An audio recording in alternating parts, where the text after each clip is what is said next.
Okay, so we finished with the registration demonstration. So before I forget, I just want to mention one thing that I did after the registration video.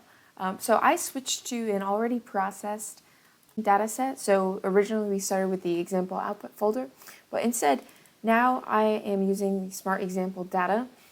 So this is an output folder that I processed a while back, a couple months ago. But because I already fixed up all of the registrations really nicely across all of the slices, I'm using this data set instead of the example data set that we started with, just to make it a little easier on myself so I don't have to go ahead and process all of those registrations again. So yeah, just keep that in mind. Make sure during the manual registration correction, when you guys do this tutorial, you really walk through and manually correct all of the images that need correction. So now in this video, we're going to go over the segmentation and forward warping. Before we start the segmentation loop, I'm going to go over one function called the filter loop function. And so I mentioned earlier that the explanation for what the filter is and what the parameters are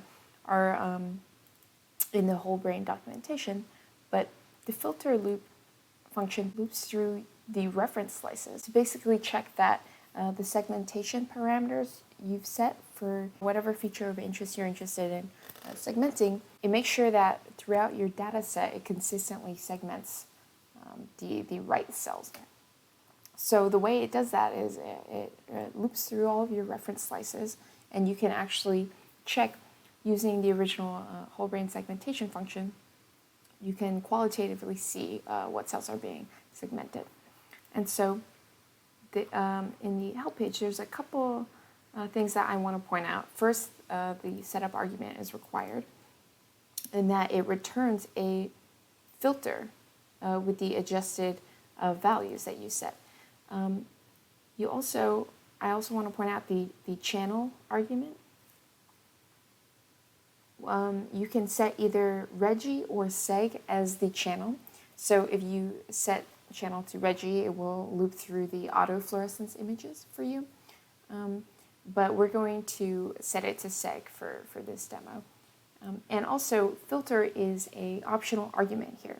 So if you want to throw in a filter that you've already created, here we've already created the GFP filter, you can.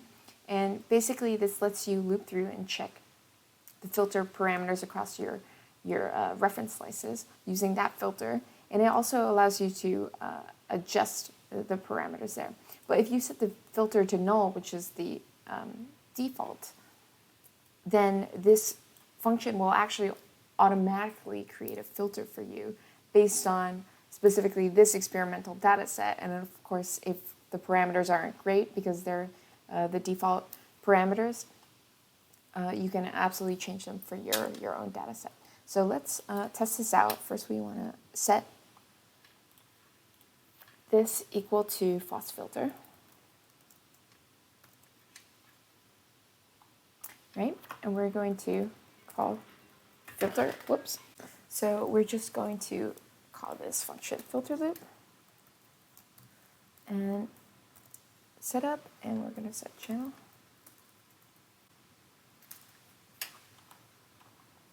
Okay, also, there's a optional argument called console that pulls up a interactive interface that allows you to change the filter parameters. This is set to true because sometimes this optional slider GUI in the original whole brain package that's in the original segmentation function doesn't work so well sometimes on Windows, so that's what the optional interactive console is for. And so you can see that this is the very first reference slice, and so if we toggle H on and off, we can see how well this segments our FOSS nuclei, right? And so this is basically taking our default FOSS filter settings. So we've already set this up, but let's press Q to quit. But you can see the interactive console right here. it shows you your a-lim parameters, your threshold range, your eccentricity, which is basically like a measure of sphericity. So if something's not spherical enough, it'll segment something out based on this eccentricity threshold. A brain threshold, this is mostly to detect the contours of the brain, to my knowledge. And you also have your max and min intensity thresholds. So if you want to change any settings, you can just hit yes and enter which numbers, the numbers of the settings you want to change. So you can enter like 1, I want to change 1, and 7, and you could press enter and go ahead and change those. For example, now let's just change the eccentricity value to, 250 or something, right? And then it'll keep asking you whether you want to change anything else, but once you say no, you have this option to restart the loop, but since this is just the first reference slice, I would hit no. But if you don't restart the loop, it'll show you the current image that you just changed your filter on, right? And let's say we like that. We'll press quit again, Q for quit. And then let's say, no, we don't want to change any settings, and then it'll automatically loop on to the very next reference image that aligns to your reference templates. And so you can see that this is just a way to check various images across your data set, that everything looks nicely segmented. So what I would do is I would just check really quick. I already know that this is the filter that we've optimized, so I'm just going to quickly say I don't want to change any settings at all, right? And loop through all of my reference images. And this should give me my modified FOSS filter.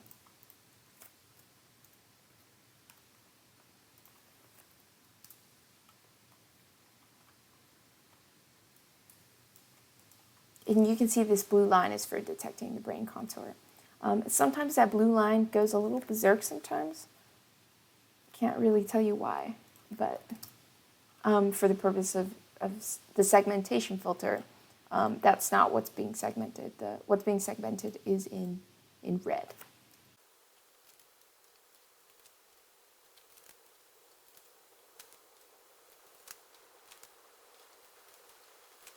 Okay. So you could see that after I ran the filter loop function, the FOSS filter was created, and you'll see that in the segmentation loop function, filter is one of the necessary arguments for this function to run. Okay, we're ready to start the segmentation loop. And so let's run the seg loop function. And first let's check what the output is. The output is a return variable. We recommend you name it segs, so let's use the assignment operator right now. And this tells you the description of what segs is. It's a list of length 2. You can read the details of each element of the list. But let's run the seg loop function right now. So we named our filter FOSS filter. Okay, let's run it. Whoops. Oh. Okay.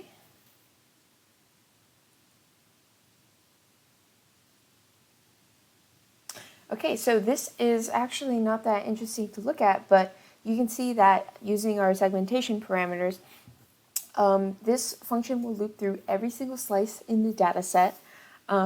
So all, I think it's around 2,700 something images from between the first Z image and the last Z image.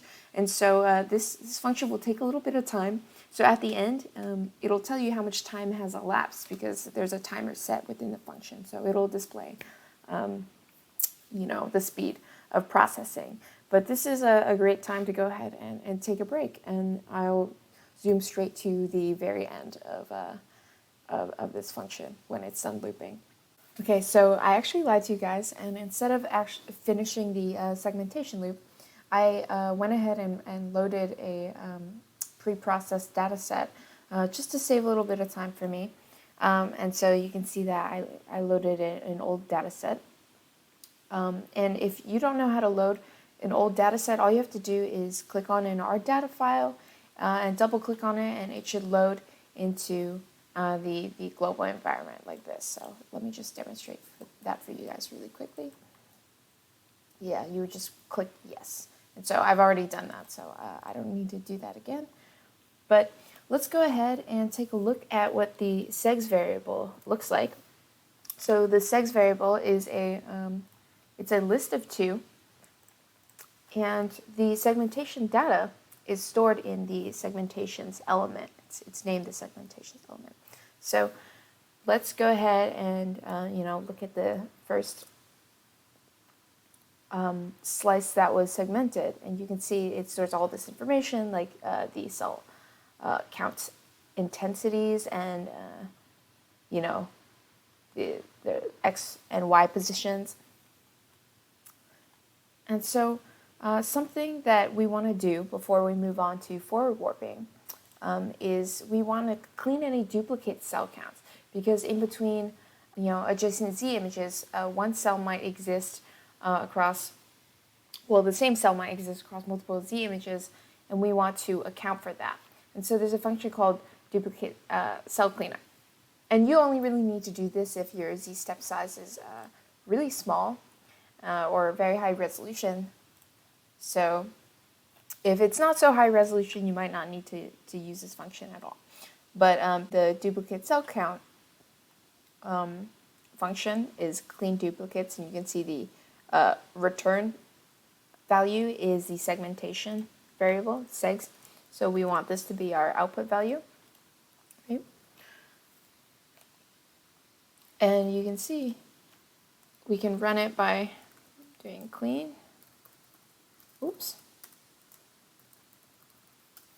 duplicates setup and seg. So these are the only 2 required arguments. There's a couple other arguments. One is XY threshold. I recommend you take the default of 1, but this is just the minimum radius or jitter in the X and Y positions between images where the centroid point of the cell can be considered the same cell. And Z threshold, the default is 10. So this is the distance in micrometers, where there needs to be at least a minimum distance of 10 micrometers between one cell's position and the other position to be considered 2 different cells across the Z plane. Because it's possible that 2 different cells might have very similar XY positions, but they're separated in the Z plane. So yeah, we can run this really quick and take the defaults, and what I'll probably do is I'll go ahead and zoom through to the end, or pretend that this already happened and load a already clean data set for you to save some time. Okay, so I've loaded the pre-cleaned data set. So the next step is to run the forward warp. Okay, so that's right here. And it's pretty simple and straightforward. The only things that are required that you'll need are the setup, segs, and regis arguments. So the other arguments are just user preferences on how you really want the data saved. So I encourage you all to make sure that you go ahead and read that documentation. But it's pretty simple. And the output of this forward warp function, we'd like to save it into a variable called dataset, just for simplicity. So this will return all of the segmented FOSS counts that are warped onto the atlas base. So they should all of your FOSS counts should be matched to a region after this. So let's run forward warp.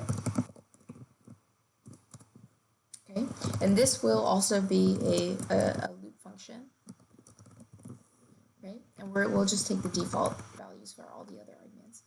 So this will also take a while to run. So in all of these loop functions, if you've noticed, there's actually a timer that'll tell you how long all of these processes take. So even though I'm skipping forward. They might take about an hour or 2 hours. This forward warp function will actually take a decent amount of time, so I'd recommend you run it overnight if possible, just to make your life a little easier, so you don't have to sit there waiting. But I'd go ahead and do something else during these loops. So let's run it, and I'll just show you what it looks like. So it'll loop through every single experimental image. And you can see that the windows, for every forward warp, it displays the forward warp really quickly. In fact, it doesn't even finish displaying, but it's actually being saved, which is why it doesn't stay up on your window over there. So let me show you where this is being saved. Because we changed data sets, it's actually being saved in segmentation schematics and the warp images. So you can go in here and take a look at the warp images that are being saved here. Okay. Go to segmentation, schematics. You can see that this is where the segmented cells are located after the forward warp. Okay, so I'm just going to let this run, or not really. I'll just skip forward to the end, to the map data set, and we'll go from there. So I've loaded one of my older data sets, and you can see that this is what the dataset variable looks like after the forward warp. You should end up with a data frame that tells you all of this information, like the XY position of your cell counts. So every single row is a cell, and it should tell you information about the intensity, area, the region ID, the color, the AP coordinates, or the ML and DV coordinates, and the region acronym that each cell was mapped to. And so this is what the finished data set looks like. And yeah, we're basically done with the pipeline. So the remainder of these functions are really for dataset manipulation and for visualization of this entire dataset right here, and how to parse it apart and get just cell counts for specific ROIs. So I'll go through all of these functions in the next video.